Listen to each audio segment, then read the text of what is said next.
alamin natin dahil ito yung bangayan daw po ng dalawang senador inaabangan sa issue ng spliced video hinggil sa Kalayaan Island Group at may bantang ethics complaint. Alamin natin ang buong detalye niyan mula kay RH28, Lakay Raymond Dadpaas. Lakay Raymond.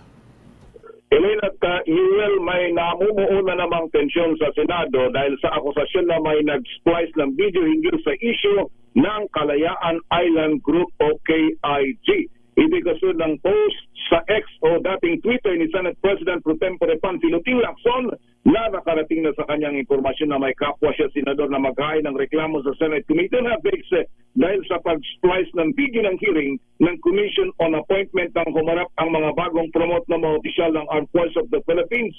Sabi ni Lacson, wala siyang alam sa akusasyon dahil sa katunayan ay hindi mo nito alam kung paano mag-splice ng video. Hindi man ito pinangalanan, ngunit si Senador Dante Marcoleta ang nagbanggit sa kanilang sariling radio at TV program na may nag-splice ng video. Ito ay ang video na naging viral ng sabihan nito si Captain Jess Pilar ng Philippine Navy sa hearing ng CA na mas mabuting i-give up na lamang ang Kalayaan Island Group. Kalaunan ay sinabi ni Marcoleta na taken out of context daw ang kanyang naging pahayag.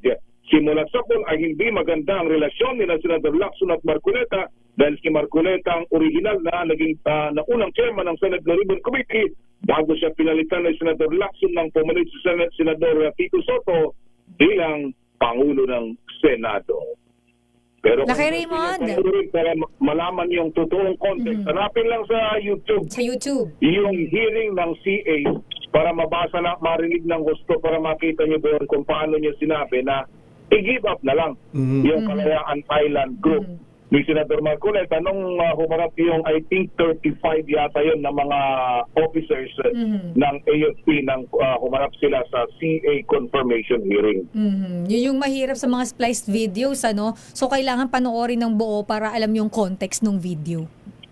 And at saka yung ang mahirap kasi nagbibigay ng statement tapos may na walang qualification. Tapos pag binanatang ka saka nagpapaliwanag. Siguro bago magbigay ng mga statement ay buuin na kung ano ba talaga ay kung minsan ang may kasalanan pa tayo na nakikinig lang at nanonood na parang hindi natin sila naiintindihan. In fairness, kasi yung ating inaantabayan ngayon kung merong magaganap sa Senate plenary tungkol sa bagay na ito na mukhang umiinit naman yung bangayan hinggil sa issue ng may banta na may magpapile ng ethics complaint. Lakay, sa atin kasi sa media ugalian na natin na magkakat talaga tayo ng portion, yung video clip ng kung ano yung pinaka main thought nung sinabi nung mismong taong ginagawa natin ng balita, no? Pero hindi in between yung putol at hindi rin naman natin ginagawa in between yung putols dito sa DZRH dahil kinukuha natin yung buong konteksto. Pero gaano ba kahaba yung video na dapat splice para makuha yung mismong point, yung gustong sabihin ni Senator Marcoleta, dapat ba more than a minute? Para, kasi kung pakikinggan mo, parang buo na talaga eh. Wala, hindi ko alam kung saan nanggagaling yung salitang splice kasi kahit balik-balikan mo yung video, yun na yun. Hindi ito, wala nang hindi yung video ni Numan basta doon sa official YouTube page ng Senado. Hanapin mo lang doon yung, di ko lang matanda yung eksaktong petsa nung 2 weeks ago, nung nag-CA hearing, yung CA hearing na yun.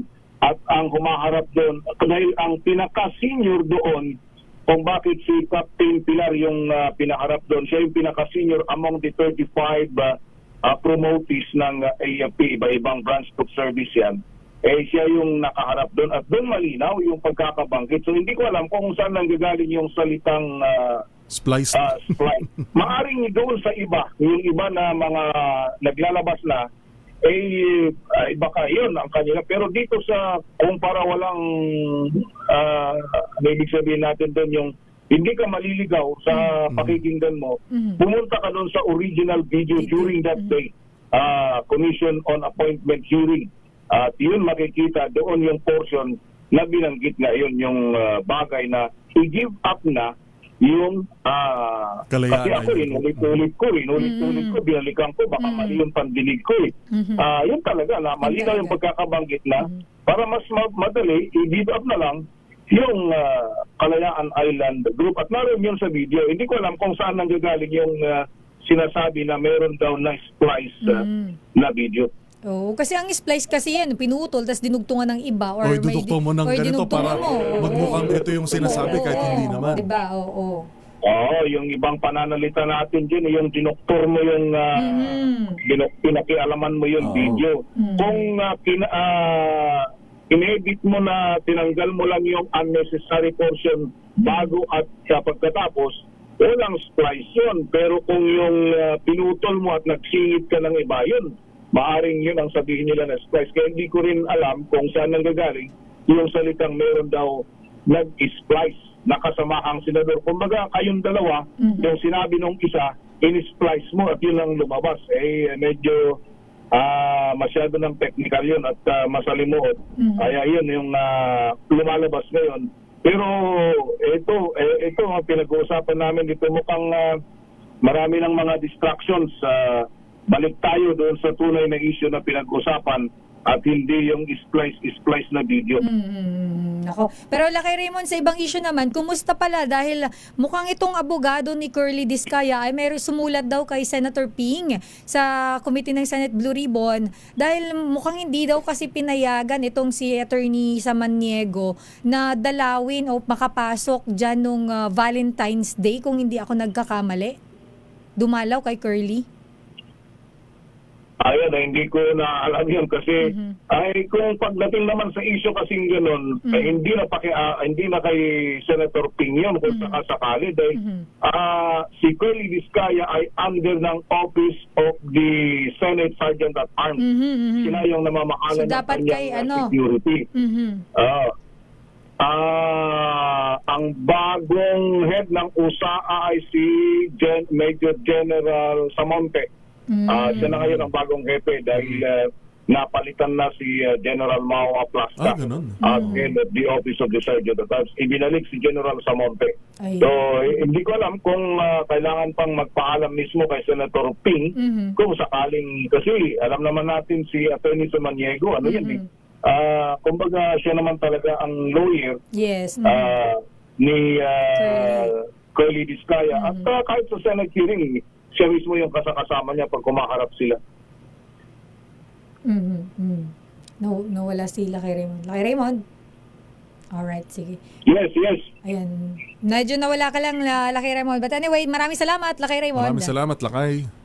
Mula dito sa Senado sa ngayong umaga, dalawang hearing ng Department of Agriculture at Basic Education ang kina Senator Kiko Pangilinan at Senator Bam Aquino. Ito si RH Contact, Raymond Advance para sa DZRH, una sa Pilipinas, una sa Pilipinas.